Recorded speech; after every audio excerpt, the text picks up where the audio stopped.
Patrice, Henri-Jean, c'est bon, vous êtes sont là, les venus, bons ils sont tous élèves. Patrice, les pages culturelles aujourd'hui sont consacrées à...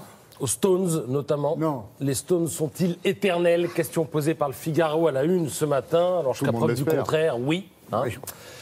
Paris accueille les Stones pour 3 concerts à l'U Arena, qui est la nouvelle salle de spectacle. C'est à l'ouest de Paris, à Nanterre, très précisément. Alors, les papis du rock ont dépassé, je le rappelle, les 70 ans, 74 pour Mick Jagger. Ils ont bien creusé leur sillon. Ouais.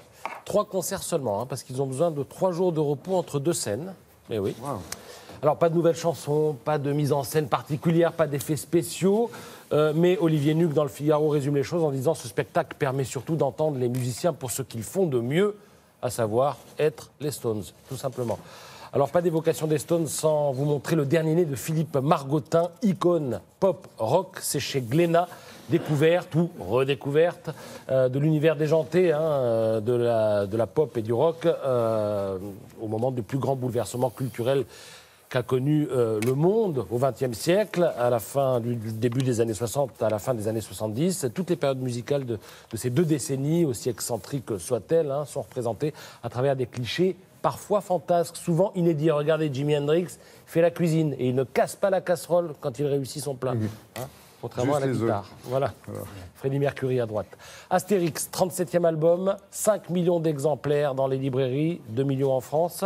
C'est le plus important tirage de l'édition française, je le rappelle. Et selon le Figaro, c'est une réussite. Le Figaro propose une interview des auteurs, Ferry et Conrad. Alors ça se passe cette année en Italie. Astérix et la Transitalique, c'est le nom. C'est le titre de cet album. Il s'agit d'une course de chars dans l'Italie antique. Et les auteurs expliquent que c'est plus facile de faire voyager les héros. C'est beaucoup plus simple lorsque l'histoire se déroule à l'étranger plutôt que quand elle est statique.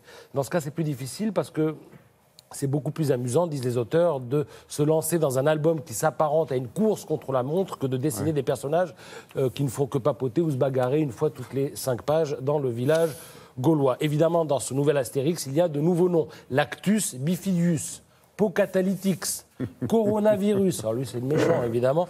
Référence toujours à l'actualité. Et alors, je vous disais que ça se passe en Italie, et le Parisien fait le point de tous les voyages faits par Astérix et Obélix, alors l'Écosse, la Grande-Bretagne, les États-Unis, avec la Grande Traversée, le Danemark, et ils sont même allés en Israël, mais je rappelle qu'ils y étaient allés après la mort de Goscinny, parce que Goscinny était juif et n'avait pas souhaité s'aventurer en Terre Sainte. Voilà. Merci beaucoup, Patrice.